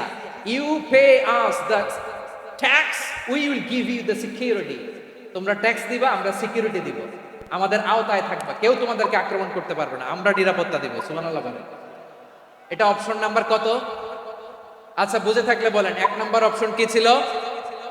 ইসলাম। ইসলাম মানো, শান্তিতে থাকবা, ভাই ভাই, আমরা ভাই ভাই। অপশন নাম্বার 2, ট্যাক্স দাও, আমরা নিরাপত্তা দিব, মুসলিম হওয়া লাগবে না। এখন 1 নাম্বারও মানে না, 2 নাম্বারও মানে না, মুসলিম হবো না, ভালো, খ্রিস্টান থাকো, ট্যাক্স দাও, আমরা সিকিউরিটি দিব না, এটাও মানি না। বিষ্ণু বলেন তাহলে তলোয়ার আমাদের আর তোমাদের মাঝে ফায়সালা করবে, মুসলিমও হবে না, ট্যাক্স দিবা, নিরাপত্তা দিব, আমাদের, আমরা সুপার পাওয়ার, আমাদের আন্ডারে থাকবে, এইটাও না। তাহলে তোমাদেরকে তো আমরা বিশ্বাস করতে পারি না, কখন না কখন বিশ্বাসঘাতকতা করো, কার সাথে মিলে হাত মিলাও, তলোয়ার আমাদের মাঝে ফায়সালা করবে। তখন তিনি জেহাদের সশস্ত্র সংগ্রামের ঘোষণা দিতেন। সুবহানাল্লাহ পড়েন। দেখেন পশ্চিমারা জেহাদকে এইভাবে চিত্রায়িত করে না, ওরা জেহাদ বলতে বুঝায় তলোয়ার, হাত কাটো, গলা কাটো, না, জেহাদ সশস্ত্র সংগ্রাম 3 নম্বরে। অধিকাংশ ক্ষেত্রেই বিশ্বনবীর সুন্দর আচরণ দেখে, আরে আমার নবীর যে নুরানি চেহারা, অনেকে তো কেবল সিরেফ চেহারাটা দেখেই কালিমা পড়ে মুসলমান হয়ে গিয়েছে। যারা মুসলিম হয় নাই তারা তাদের ইসলামী বলবৎ ছিল, ট্যাক্স দিয়ে ইসলামের আন্ডারে ছিল। যারা এটাও মানে নাই ওইটাও মানে নাই, তাদের বিরুদ্ধে জেহাদ। বিষ্ণু ইসলাম 7ম হিজরিতে যখন খায়বার বিজয়ের পরে ইসলাম রিজিওনাল সুপার পাওয়ার হিসেবে আত্মপ্রকাশ করলো, বিশ্বনবী চিঠি লিখলেন অন্যান্য সুপার পাওয়ারের কাছে, রাষ্ট্রীয় চিঠি। রাষ্ট্রীয় চিঠি লেখে এক রাষ্ট্রপ্রধান আরেক রাষ্ট্রপ্রধানের কাছে, ঠিক কিনা বলেন? জানেন না আপনারা? এই যে 24-এর ছাত্র নাগরিক অভ্যুত্থানে, এই অভ্যুত্থান যখন শুরু হয়, আমি তখন সাউথ আফ্রিকাতে, একটা স্ট্যাটাস দিয়েছিলাম, গোটা নয় গোটা দেশ সংস্কার করা লাগবে। শুধু বাংলাদেশ নয়, সারা বিশ্বের বাংলা ভাষাভাষী লোকেরা এই আন্দোলনের সাথে সমর্থন তারা করেছে, এটাকে সাপোর্ট করেছে, তারা সমর্থন দিয়েছে। আমাদের ইউনাইটেড আরব আমিরাতের বাংলাদেশি ভাইয়েরা, তারা সেখানে রাস্তায় নেমে এসেছিল, জানেন? ওইখানে ডেমনস্ট্রেশন করা যায় না, সেখানকার সরকার তাদেরকে যাবজ্জীবন দিয়েছিল। তখন আমাদের এই যে প্রধান উপদেষ্টা ডক্টর মোহাম্মদ ইউনূস সরাসরি G2G বলে, এটারে G2G, government to government, G2G, উনি চিঠি লিখলেন যে তাদেরকে, ইউর হাইনেস, হে সম্মানিত আমির, আপনি আমার এই চিঠির কারণে আমার সম্মানে এই 53 জন বাংলাদেশিকে মাফ করে দেন। এই চিঠির বদৌলতে বেকসুর খালাস পেয়ে গিয়েছিল আমাদের ভাইরা। জানেন না এই ঘটনা আপনারা? তাহলে গভর্নমেন্ট টু গভর্নমেন্ট চিঠি দেওয়া হয়। 7ম হিজরিতে বিষ্ণু ইসলাম সব সুপার পাওয়ারের কাছে চিঠি দিলেন, রোমান সম্রাটের কাছে, পারস্য অধিপতির কাছে, মিশরের অধিপতির কাছে, সবার কাছে চিঠি লিখলেন। চিঠির ভাষা ছিল এরকম, মিন মুহাম্মাদিন রাসূলিল্লাহ ইলা মুকাওকিস আযীমিল কিবত, থেকে মিশরের বাদশার কাছে, আসলিম তাসলাম, ইসলাম মানো, শান্তিতে থাকবা, সালামুন আলা মান ইত্তাবাআল হুদা, শান্তি তার জন্য যে হেদায়েতের অনুসরণ করে। সুবহানাল্লাহ পড়েন। তো এই চিঠি অনেকে ভালোভাবে রিসিভ করেছে, অনেকে এই চিঠি পাওয়ার পরে নবীর কাছে আবার ইন রিটার্ন উপহার পাঠিয়েছে। কি পাঠিয়েছে? উপহার। মিশরের বাদশা মুকাওকিস, তিনি বিশ্বনবীকে বিশাল এক উপহারের ডালি পাঠিয়েছেন। মিশরের বাদশা মুকাওকিস ছিলেন ধর্মে খ্রিস্টান। লালমনিরহাটের ভাইয়েরা আওয়াজ করে বলেন, মিশরের বাদশা ধর্মে কি ছিল? খ্রিস্টান। কি উপহার দিয়েছিল আমার নবীকে? শুনতে মনে চায়? আওয়াজ নাই লালমনিরহাটের গলায়, শুনতে মনে যায়? 1000 স্বর্ণ মুদ্রা, 1000 স্বর্ণ। 2টা খ্রিস্টান দাসী, একজনের নাম মারিয়া বিনতে শামউন আল কিবতিয়া, আরেকজনের নাম সিরিন বিদ্যা শামাউন আল কিবতিয়া, একজন খ্রিস্টান দাস 20 থান কাপড় জামা বানানোর জন্য, আমরা নবী যেন সেলাই করে জামা বানাতে পারে এই জন্য 20 থান কাপড়, 20 থান ফাইন গার্মেন্ট, সুবহানাল্লাহ পড়বেন না? এরপরে একটা গাধা যেটার নাম ছিল উফাইর, আর একটা খচ্চর এটার নাম ছিল দুলদুল। খচ্চর চিনেন? গাধা আর ঘোড়ার ক্রসিং এ যে প্রাণীটা দুনিয়াতে আসে ওটাকে খচ্চর বলে। তো এই যে সুপার পাওয়ার খ্রিস্টান বাদশার কাছে নবী চিঠি লিখলেন, ওই খ্রিস্টান বাদশা আমার নবীকে উপহার দিল, বিশ্বনবী এই উপহারগুলো সানন্দে গ্রহণ করেছেন। সুবহানাল্লাহ পড়বেন না? তাহলে অমুসলিম কেউ যদি আপনাকে উপহার দেয়, হালাল উপহার হলে আপনি গ্রহণ করতে পারবেন। অনুরূপ ভাবে পারস্যের বাদশাহ রোম সম্রাট বিশ্বনবীকে উপহার পাঠিয়েছেন, আমার নবী সবগুলো উপহার গিফট গ্রহণ করেছেন। সুবহানাল্লাহ বলেন। তাহলে প্রিয় লালমনিরহাট, আওয়াজ করে বলুন, ইসলাম কি ন্যারো মাইন্ডেড রিলিজিয়ন না ব্রড মাইন্ডেড? আম্মাজান আয়েশার কাছে মাসালা জানতে চায় মেয়েরা, হে আম্মাজান, অগ্নি উপাসকেরা তাদের ঈদের দিন নওরোজের সময় আমাদেরকে পাখি দেয়, নেওয়া যাবে? উনি বললেন, ওরা জবাই করে দিলে নেওয়া যাবে না, কিন্তু ওরা যদি ফল মূল এরকম খাবার দেয় এগুলো নেওয়া যাবে। তার মানে অমুসলিমদের দেয়া উপহার এটা গ্রহণ করা যায়। সুবহানাল্লাহ বলেন। শুধু তাই নয়, বিষ্ণু ঈসা ইসলাম অমুসলিমদের সাথে আর্থিক লেনদেনও করেছেন, ফিনান্সিয়াল ডিলিং করেছেন। অমুসলিমদের সাথে প্রয়োজনে আপনি ফিনান্সিয়াল ডিলিং করতে পারবেন। আমরা প্রায় দেখি বাজারের মিষ্টির দোকানগুলো আমার হিন্দু ভাইদের। লালমনিরহাটে মিষ্টির দোকান, দইয়ের দোকান কারা চালায়? হিন্দুরা চালায়। তারপরে যে বারবার শপ, চুল কাটে যে নাপিত, অধিকাংশ নাপিতের দোকানে কারা? আমার হিন্দু ভাইরা। আপনি চুল কাটতে পারবেন কিনা? পারবেন কিনা বলেন? পারবেন। তার দোকান থেকে দই মিষ্টি কিনতে পারবেন কিনা? হ্যাঁ, আমার মুসলিম ভাইয়ের দোকান থাকলে ওইটারে আমি বেশি প্রায়োরিটি দিব, ঠিক কিনা? কিন্তু যদি তাদের সার্ভিস নিতে চান, প্রোডাক্ট নিতে চান, পারবেন। তার দলিল সহিহ বুখারী, আম্মা জান আয়েশা রাদিয়াল্লাহু তাআলা আনহা বলেন, ইশতারা রাসূলুল্লাহ সাল্লাল্লাহু আলাইহি ওয়াসাল্লাম মিন ইয়াহুদিন তুআমান ওয়া রাহানাহু দিরআহু মিন হাদিদ। রাসূল সাল্লাল্লাহু আলাইহি ওয়াসাল্লাম এক ইহুদির কাছ থেকে, কার কাছ থেকে? সবাই বলে নাই। কার কাছ থেকে? আমার নবী, পেয়ারা নবী এক ইহুদির কাছ থেকে জব কিনেছিল। জব, বার্লি, যেটা দিয়ে রুটি বানায়। ওই জবের দাম দেওয়া টাকা পয়সা নবীর কাছে ছিল না, ফলে নবী ওনার একটা পোশাককে মর্গেজ রেখেছিলেন, মর্গেজ, বন্ধক, যে এখন এটার দাম দিতে পারবো না, কয়েক কেজি বার্লি নিয়ে যাই আর বন্ধক হিসেবে আমার জামাটা রেখে গেলাম, যেদিন দাম দিব ওই দিন জামাটা ছুটায় নিয়ে যাই। সুবহানাল্লাহ পড়বেন না? বাকিতে নিছিলেন, বাকিতে। দিরআহু মিন হাদিদ, লোহার তৈরি বর্ম, মানে যুদ্ধের পোশাক, লোহা দিয়ে বানানো। বিশ্বনবী বললেন, কয়েক কেজি জব দাও, টাকাটা পরে দিব, এখন টাকা নাই, বন্ধক হিসেবে, মর্গেজ হিসেবে আমার জামা রেখে গেলাম, যখন টাকা দিব জামা ছুটায় নিব। আওয়াজ করে বলতে হবে সুবহানাল্লাহ। এ থেকে বোঝা গেল অমুসলিমদের সাথে ফিনান্সিয়াল ডিলিং করা যায়, অর্থনৈতিক লেনদেন করা যায়, কেনাবেচা করা যায়, প্রোডাক্ট কেনা যায়। এমনকি আমাদের মসজিদে নববীতে বারান্দায় আপনার একটা অটোমেটিক ফ্লাইং আমব্রেলা দেখছেন? সূর্য যখন বাড়ে মসজিদে নববীর বারান্দায় ইয়ার্ডের মধ্যে অটোমেটিক্যালি কিছু আমব্রেলা আছে, সাঁ করে খুলে যায়, আর সূর্যের তাপ লাগে না। আবার সন্ধ্যাবেলায় এই আমব্রেলাগুলো ওরা ক্লোজ করে ফেলে, দেখেন নাই না? দেখছেন? এই মসজিদে নববীকে সর্বোচ্চ উন্নত মানের কনস্ট্রাকশন ইনফ্রাস্ট্রাকচারে ডেভেলপ করার জন্য কর্তৃপক্ষ কিছু অমুসলিম ইঞ্জিনিয়ারের, ডিজাইনারের সহায়তা নিয়েছিল। সুবহানাল্লাহ বলেন। কোন দলিলের ভিত্তিতে? এই দলিলের ভিত্তিতে যে বিষ্ণু ঈসা ইসলাম অমুসলিমদের সাথেও লেনদেন করেছেন। আওয়াজ করে বলতে হবে আল্লাহু আকবার। শুধু তাই নয়, ইন কেস অফ ইমার্জেন্সি, প্রয়োজনে ইসলামের খাতিরে, ইসলামকে সামনের দিকে এগিয়ে নিয়ে যাওয়ার জন্য অমুসলিমদের সাপোর্ট নেওয়া জায়েজ আছে। সুবহানাল্লাহ বলেন।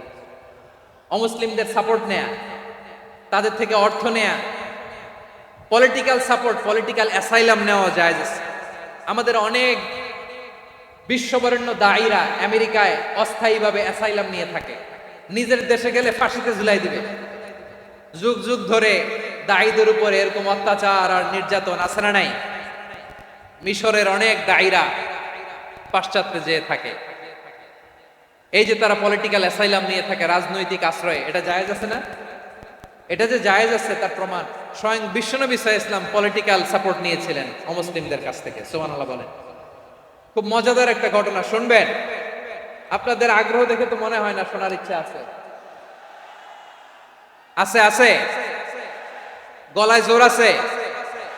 লিল্লাহে তাকবীর, লিল্লাহে তাকবীর, নারে তাকবীর। মাশাআল্লাহ।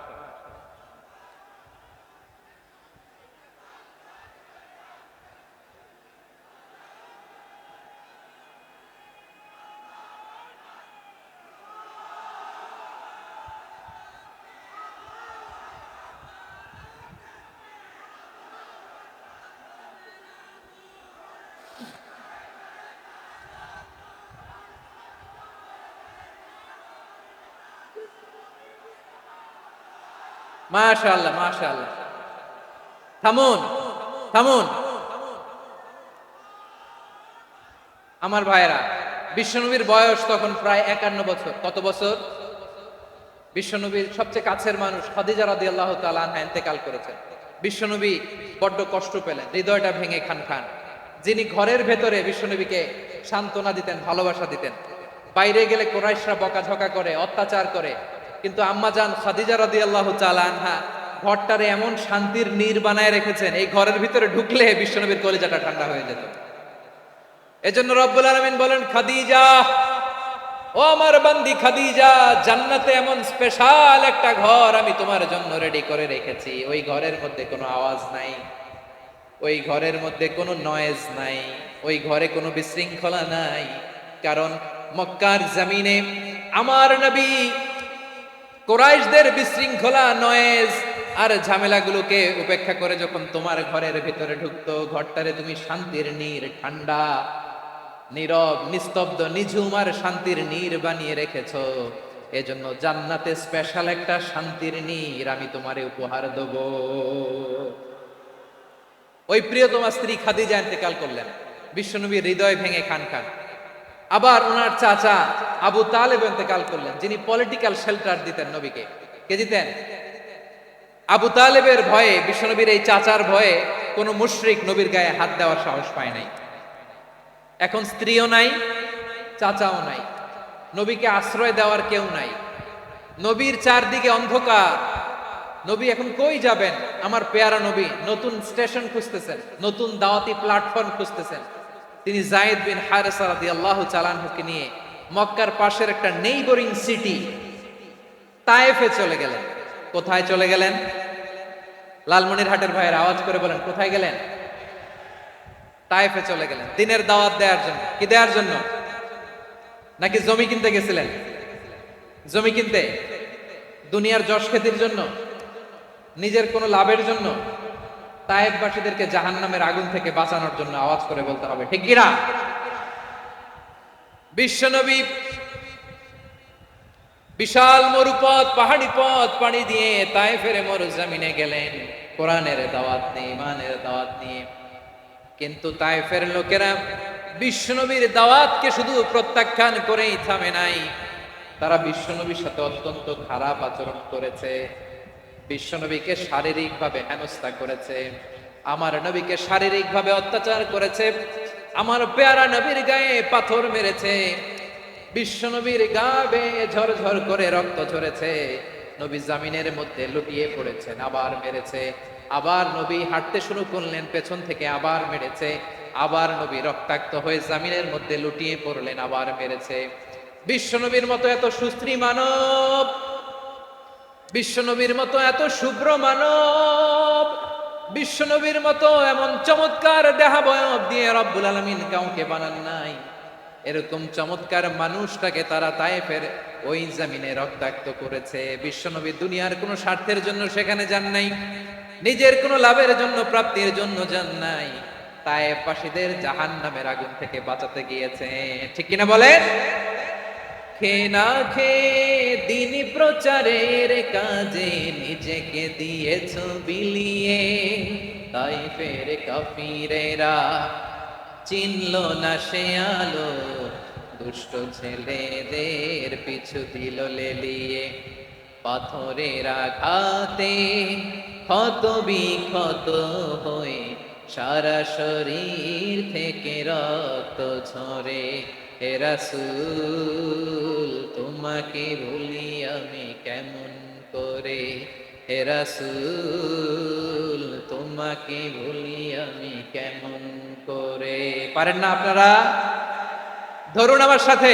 হাজার ব্যথা বেদনার পরে ফিরে আসনি তুমি আপন ঘরে, দিনের আলো তুমি ছড়িয়ে দিতে, চলে গেলে মদিনায় মক্কা ছেড়ে। হে রাসূল তোমাকে ভুলি আমি কেমন করে, হে রাসূল তোমাকে ভুলি আমি কেমন করে। ঠিক কিনা বলে? প্রিয় ভাইরা, তায়েফের ছেলেরা নবীকে রক্তাক্ত করল। আমার নবী কই যাবে? কই যাবে? মক্কায় জায়গা নাই, তায়েফে জায়গা নাই। তায়েফ থেকে ভারাক্রান্ত মন নিয়ে আমার নবী মক্কায় ফিরে আসলেন। বিশ্ব নবী মক্কায় ঢুকতে পারেন না। মক্কার মরুভূমির দিকে তাকিয়ে, উপত্যকার দিকে তাকিয়ে বিশ্বনবী ধা ধা করে কাঁদেন, ঝরঝর করে। নবীর চেহারা মুবারক থেকে চোখের পানিগুলো বেয়ে বেয়ে পড়ে। আমার জন্মস্থান, আমার শৈশব, কৈশোর, যৌবন কেটেছে এই মক্কায়। আমার এলাকায় আমি ঢুকতে পারি না। বিশ্বনবী মক্কার অনতি দূরে দাঁড়িয়ে জায়েদকে পাঠালেন, জায়েদ যাও, দেখো কেউ আমাকে সাপোর্ট করার মতো আছে কিনা। যাও অমুকের কাছে যাও। সাইয়েদনা জায়েদ গেলেন, তারাও প্রত্যাখ্যান করে ফিরিয়ে দেয়। বিশ্বনবী বললেন যাও অমুক লোকের কাছে যাও, তিনিও প্রত্যাখ্যান করে ফিরিয়ে দিলেন। কেউ বিশ্বনবীকে আশ্রয় দিতে রাজি হয় না। নিজ জন্মভূমিতে বিতাড়িত বিশ্বনবী, সর্বশেষ বিশ্বনবী বললেন যাও মুতঈম ইবনে আদির ঘরে যাও। মুতঈম ইবনে আদি মুশরিক, তার কাছে যাও। গেলেন, মুতঈম ইবনে আদি রাজি হয়ে গেল। সুবহানাল্লাহ বলেন।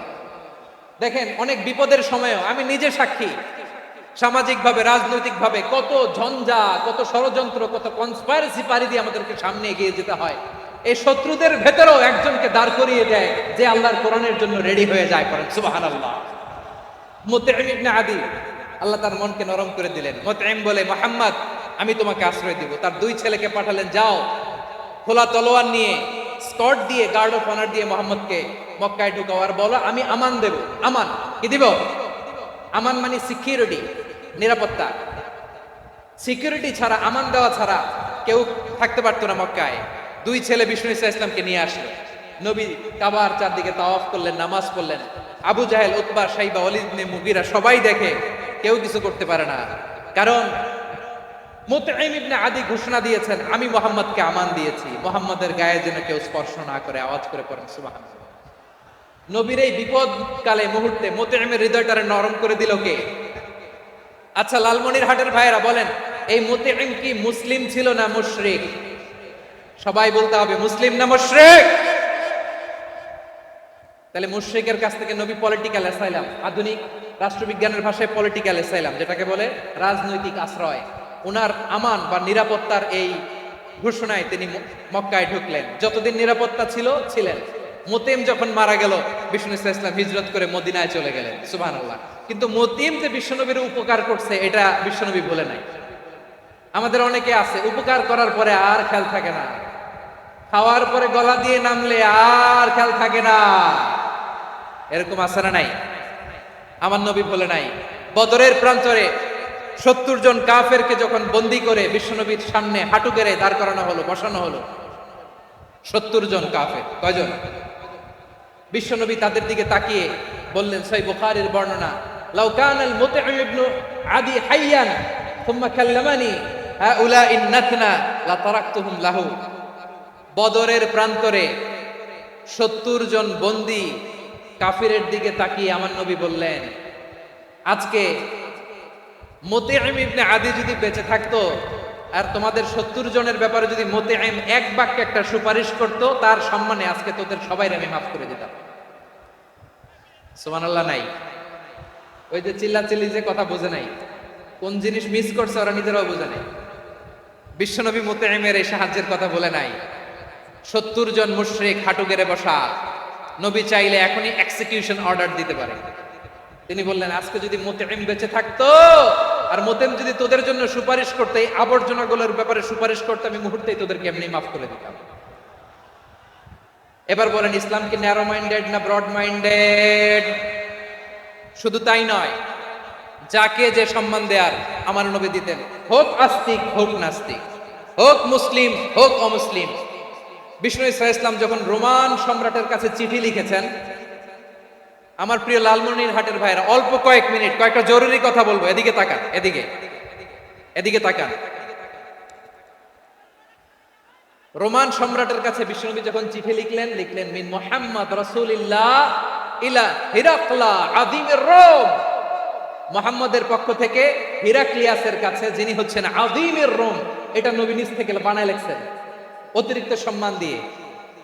কোন রাষ্ট্রপ্রধান যখন আসে তাদেরকে আমরা কি বলি জানেন?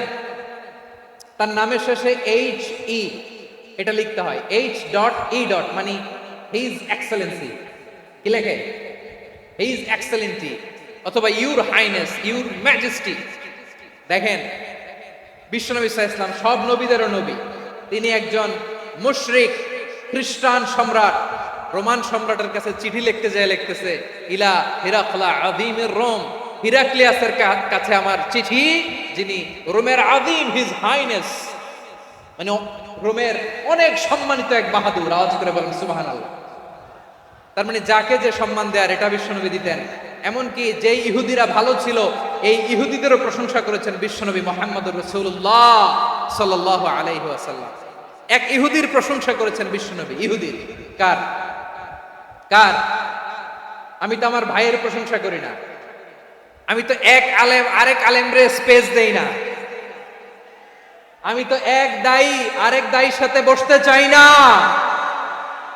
আমার নবী ইহুদির প্রশংসা করে। কার প্রশংসা? ওই ইহুদির নাম ছিল মুখাইরিক। সিরাত গ্রন্থ ঘাটলে পাবেন। তিনি বলেছেন মুখাইরিক খাইরু ইয়াহুদ, Mukhayriq is the best of the Jews. জুইশদের মধ্যে সে সবচেয়ে ভালো। কেন প্রশংসা করলেন তার? এর কারণ মদিনা চার্টারে কথা ছিল সব ধর্মের মুসলিম, মুশরিক, ইহুদিরা মিলে মদিনাকে রক্ষা করবে। কিন্তু তৃতীয় হিজরিতে যখন উহুদের যুদ্ধ শুরু হলো, সবার কথা ছিল যেই আক্রমণ করে আমরা মদিনাকে বাঁচাবো। কোন শহরকে বাঁচাবো? মদিনাকে। কিন্তু কুরাইশরা যখন অ্যাটাক করলো, ইহুদিরা আর আসে না, ইহুদিরা আর বেরোয় না। বিষ্ণু বললেন, ওহে ইহুদিরা, তোমরা না চুক্তি করলে আমার সাথে যে মদিনা বাঁচাতে সবাই ঝাঁপিয়ে পড়বো, আসো। একটা ইহুদিও বেরোয় না, কেউ আসে না সেদিন, একজন ছাড়া। তার নাম মুখাইরেক। তার নাম কি? মুখাইরেক বাহাদুরের মতো ঘোর সাওয়ার হয়ে বেরিয়ে গেলেন এবং বললেন, গোটা ইহুদি সাম্রাজ্যের একজনও যদি না আসে, আমি মুখাইরেককে কেউ ঘরে আটকে রাখতে পারবে না। বেরিয়ে আসলেন, এসে বললেন, আমি মুহাম্মদের পক্ষে যুদ্ধ করব। আমি মারা গেলে আমার সম্পদ আমার উত্তরাধিকারীরা পাবে না, আমার সম্পদ তোমরা মুহাম্মদকে দিয়ে দিবা। সুবহানাল্লাহ। উহুদের ময়দানে 70 জন মুসলমান শহীদ হলো। এই ইহুদি, সেও মুসলমানের পক্ষে যুদ্ধ করে নিহত হলো। সুবহানাল্লাহ বলে। মুসলিমদের লাশ যখন নিয়ে আসা হলো, এই মুখাইরিকের লাশ নিয়ে আসা হলো। মুসলিমদের লাশের পাশে মুখাইরিকের লাশ দেখে বিশ্বনবী মুখাইরিকের প্রতি অনেক খুশি হলেন। আর বিশ্বনবী খুশি হয়ে বললেন, মুখাইরিক খায়রু ইয়াহুদ, মুখাইরিক যদিও তুমি ইহুদি, তারপরে তুমি সব ইহুদিদের মধ্যে সেরা ইহুদি। পড়েন সুবহানাল্লাহ। আমার নবী ইহুদিকেও সম্মান দিতে কার্পণ্য করে নাই। আওয়াজ করে বলেন আল্লাহু আকবার। প্রিয় ভাইরা, এবার সর্বশেষ আওয়াজ করে বলেন, ইসলাম কি ন্যারো মাইন্ডেড নাকি ব্রড মাইন্ডেড? সবাই বলেন, ন্যারো মাইন্ডেড না ব্রড মাইন্ডেড? এজন্য অমুসলিম হইলেই তারা আমাদের শত্রু নয়। শত্রু কারা? এই লালমনিরহাটের ভাইয়েরা শোনেন, শত্রু কারা? যে সমস্ত অমুসলিম আমাদেরকে নিশ্চিহ্ন করে দিতে চায়, যে সমস্ত অমুসলিম আমাদের ভূখণ্ড থেকে আমাদেরকে তাড়িয়ে দিতে চায়, যে সমস্ত অমুসলিম আমার ধর্ম নিয়ে তুচ্ছতাচ্ছিল্য করে চিল্লায় বলেন ঠিক কিনা, তারা আমাদের শত্রু। সাধারণ অমুসলিমরা আমার শত্রু নয়। এই যে হিন্দুরা থাকে, এরা আমার ভাই, বৌদ্ধরা আমার ভাই, খ্রিস্টানরা আমার ভাই, ইহুদিরা আমার ভাই। তারা দিনই ভাই নয়, তারা মায়ের পেটের ভাই নয়, তারা মানবিক দিক থেকে ভাই। ও মানুষ, আমিও মানুষ, ইসলাম মানুষকে সম্মান করে, চিল্লায় বলো ঠিক কিনা? যারা আমাদের অস্তিত্বকে নিশ্চিহ্ন করতে চায়, যারা আমাদের ভূখণ্ডকে দখল করতে চায়, যারা আমাদেরকে নিয়ে মকারি করে, ফান করে, টিটকারি করে, আমার ধর্ম নিয়ে খেলা করে, তাচ্ছিল্য করে, ওদের বিরুদ্ধে আমাদের জিহাদ। সাধারণ মুসলিম আমাদের শত্রু নয়। আপনি জানেন নিউ ইয়র্কে, আমি তো নিউ ইয়র্কে ছিলাম অনেকদিন, ওখানে ফিলিস্তিনিদের পক্ষে যখন আমরা মিছিল করেছি, অনেক ইহুদি আমাদের সাথে মিছিলে দাঁড়িয়েছে। কারণ ওরাও জানে এই ভূখণ্ড ফিলিস্তিনিদের ভূখণ্ড। আওয়াজ করে বলো লালমনিরহাট ঠিক কিনা? ইসরায়েলের রাজধানী খোদ তেল আবিবে অনেক ইহুদিরা বেঞ্জামিন নেতানিয়াহু তার বিরুদ্ধে মিছিল করেছে। তো তারা কি আমাদের শত্রু? না। অনেক খ্রিস্টান আমাদের সাথে, আমাদের স্বার্থ রক্ষায় আমাদের পাশে দাঁড়িয়েছে। খেয়াল রাখবেন, হিন্দু আর হিন্দুত্ববাদ এক নয়, ইহুদি ধর্ম আর জায়নিজম এক নয়। জায়নিজমের বিরুদ্ধে আমাদের সংগ্রাম, আমাদের জেহাদ, চিল্লায় বলেন ঠিক কিনা? এই যে ফিলিস্তিনের ভাইয়েরা, তারা তাদের স্বাধীনতা সংগ্রামের জন্য লড়াই করছে, করে যাচ্ছে, আমরা এটাকে সমর্থন জানাই, চিল্লায় বলেন ঠিক কিনা? কাশ্মীরের ভাইয়েরা স্বাধীনতার জন্য সংগ্রাম করছে, আমরা সেই সংগ্রামকে সমর্থন জানাই, আওয়াজ করে বলো ঠিক কিনা? যারাই আমাদের ইসলামকে নিশ্চিহ্ন করতে চায়, তাদের বিরুদ্ধে আমাদের সংগ্রাম, আওয়াজ করে বলতে হবে ঠিক কিনা? ওই সমস্ত দুর্বৃত্তদের সাথে আমাদের কোনো সম্পর্ক নাই। আমরা যদি ঐক্যবদ্ধ থাকতে পারি, ওই দুর্বৃত্তরা চান্স পাবে না। আমরা ঐক্যবদ্ধ থাকতে রাজি আছি। লালমনিরহাটের ভাইয়েরা, আমরা ঐক্যবদ্ধ থাকলে ওই দুর্বৃত্তদের কালো হাত ভেঙে দিতে আমাদের সময় লাগবে না। তাদের কালো হাত ভেঙে দিতে রাজি আছে মুসলমান? কারা কারা রাজি? দু হাত তুলে দেখাও।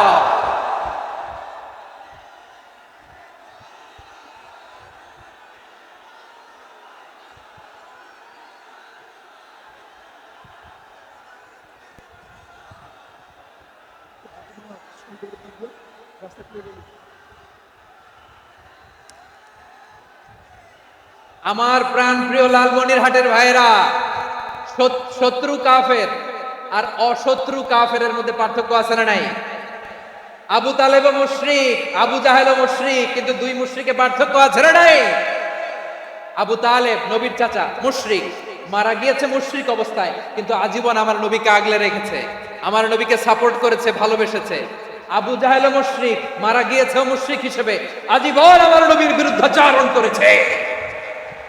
আবু জাহেলের শক্তি, সামর্থ্য, স্ট্র্যাটেজি, প্ল্যান সব আমার নবীর বিরুদ্ধে ছিল। এই আবু জাহেলের কারণে একটা দিন শান্তিতে আমার নবী মক্কায় ঘুমাতে পারে নাই, চিল্লায় বলেন ঠিক কিনা? এজন্য রব্বুল আলামিন বলেন, লা ইয়ানহাকুমুল্লাহু আনিল্লাযীনা লাম ইউকাতিলুকুম ফিদ-দীন ওয়া লাম ইউখরিজুকুম মিন দিয়ারিকুম আন তাবাররুহুম ওয়া তুকসিতু ইলাইহিম ইন্নাল্লাহা ইউহিব্বুল মুকসিতিন।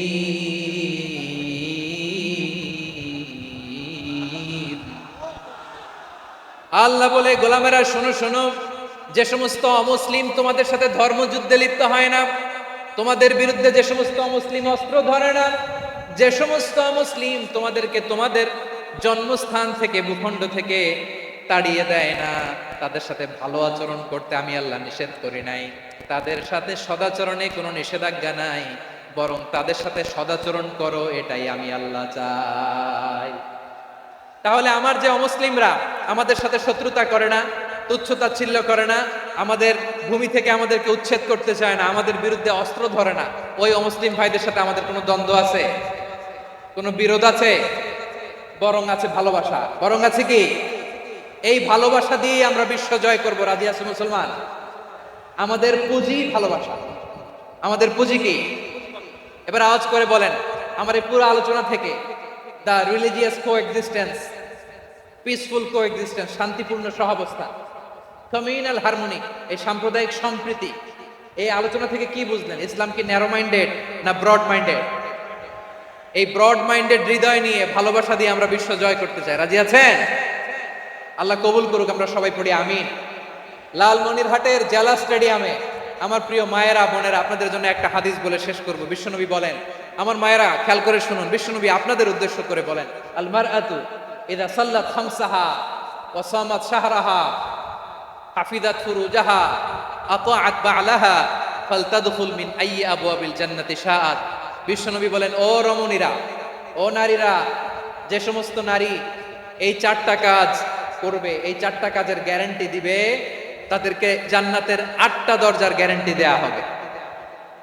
কি 4টা কাজ? 1 নাম্বার, আল মারআতু ইযা সাল্লাত খামসাহা, যে নারী 5 ওয়াক্ত নামাজ পড়ে। কি করে? জেলা স্টেডিয়ামে অবস্থানরত আমার নারীরা, বোনেরা, বিশ্বনবী আপনাদেরকে 4টা কাজের কথা বলেছেন, খুব বেশি না। 4টা করলে 8 জান্নাতের দরজা সব খোলা। কোনটা দিয়ে যাবেন? যেটা দিয়ে মনে চায়। 1 নাম্বার 5 ওয়াক্ত নামাজ। আমার বোনেরা জোহরের নামাজ পড়তে পড়তে এটা আসরে নিয়ে যায়, আসর পড়তে পড়তে এটা মাগরিবে নিয়ে যায়। এরকম আছে না নাই? লালমনিরহাটে হয়তো নাই। আমার বোনেরা এটা করবেন না। ইন্নাস সালাতা কানাত আলাল মুমিনিনা কিতাবাম মাওকুতা, সময় মতো পড়বেন।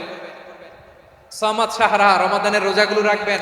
হাফিজাত ফুরুজাহা, যে নারী তার চরিত্রকে হেফাজত করে, তার প্রাইভেট হেফাজত করে, তার লজ্জাস্থান হেফাজত করে। ও মায়েরা, আপনার এই গর্ভ যে কত দামি আপনি জানেন না। আপনার এই গর্ভ থেকে জন্মাবে আগামীর সালাহুদ্দিন আল আইয়ুবী। আপনার গর্ভ থেকেই জন্মাবে ইমাম আল মাহদি আল মুনতাদা। আপনার পেট থেকে জন্মাবে আবু সাইদের মতো বীর সৈনিক। আপনার পেট থেকে জন্মাবে মুগ্ধের মতো বীর মুজাহিদ। আপনি জানেন না কে আসবে আপনার পেট থেকে। সময়টাকে কাজে লাগান, ইসলামকে বুঝেন, মানেন, আমাদের ইসলামিক লেকচারগুলো শোনেন। আমরা যে বার্তাগুলো, ইনস্ট্রাকশনগুলো, দিক নির্দেশনাগুলো আপনাদের খেদমতে রাখি, এগুলো মেনে চলুন। আপনিই পারেন আপনার ঘরটাকে জান্নাতের টুকরা বানাতে। একটা family, it's a very big institution and you are the MD, the managing director of this institution. চিল্লায় বলেন ঠিক কিনা? চাইলেই পারেন ঘরটারে জান্নাতের টুকরা বানাতে। 5 ওয়াক্ত সালাত, রমাদানের রোজা, নিজের চরিত্রের হেফাজত, ও আতাআত বা'লাহা, স্বামীর আনুগত্য। এটাতে অনেকে ভুল করে থাকে। হায় রে আমার বোনেরা, স্বামীর আনুগত্যকে এটা নিজের অপমান মনে করবেন না। আপনার স্বামী আপনার সবচেয়ে বড় গার্ডিয়ান, তিনি আপনার সবচেয়ে ভালো চায়। নারী কখনো গার্ডিয়ানশিপের বাইরে থাকতে পারে না। ভেতরে বাপ না থাকলে ভাই আপনার গার্ডিয়ান, ভাই না থাকলে চাচা গার্ডিয়ান, বিয়ের পরে আপনার স্বামী আপনার গার্ডিয়ান। শরিয়া সম্মত স্বামীর আদেশগুলো আপনি মেনে চলবেন, কিন্তু শরিয়া বিরুদ্ধ কোনো আদেশ মানতে আপনি বাধ্য নয়। আওয়াজ করে বলুন সবাই ঠিক কিনা? এই 4টা কাজ যদি কোনো নারী করে, বিশ্বনবী বলেন জান্নাতের 8টা দরজা খোলা। তোমার যেটা দিয়ে মনে চায় সেটা দিয়ে জান্নাতে তুমি এন্ট্রি নিতে পারবা। আমরা এখানে লালমনিরহাটের সোহরাওয়ার্দী ময়দানে আজকে যেমন একত্রিত হতে পারলাম, আল্লাহর জান্নাতেও যেন একত্রিত হতে পারে। আল্লাহ তুমি তৌফিক দান করো। আল্লাহ আমার এই কলিজার টুকরা যুবক ভাইদেরকে তুমি ওমরে ফারুকের মতো কবুল করো। জেলা স্টেডিয়ামে অবস্থানরত আমার মা বোনদেরকে তুমি ফাতেমার মতো, খাদিজার মতো কবুল করো। আমাদের কলিজার টুকরা সন্তানদেরকে তুমি সালাউদ্দিন আল আইয়ুবীর মতো কবুল করো। এই যে ইসলামিক সোসাইটি লালমনিরহাটকে আল্লাহ তুমি কবুল করো। আল্লাহ যে কথাগুলো বললাম এগুলো প্রথমে আমাকে, আমার সব ভাইদেরকে আমল করার তৌফিক দান করো। রব্বানা ظلمنا أنفسنا وإن لم تغفر لنا وترحمنا لنكونن من الخاسرين ربنا آتنا في الدنيا حسنة وفي الآخرة حسنة وقنا عذاب النار রব্বুল আলামিন আরশের মালিক, লক্ষ লক্ষ তাওহীদি জনতা দুনিয়ার কোনো কিছুর আশায় নয়, দুনিয়ার কোনো কিছুর জন্য নয়, তোমার কোরআনের প্রেমে, ইসলামের প্রেমে হাজির হয়েছে। আল্লাহ আমার ভাইদেরকে কবুল আর মঞ্জুর করে দাও। ইসলামের জন্য এই গণজোয়ার, এই উচ্ছ্বাস, এই এনার্জি শক্তিগুলোকে আগামীর ইসলামের জন্য কবুল আর মঞ্জুর করে নাও।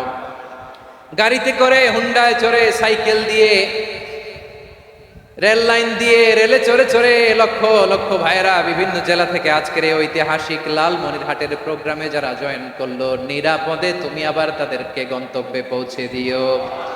রব্বানা تقبل منا إنك أنت السميع العليم وتب علينا يا مولانا إنك أنت التواب الرحيم سبحان ربك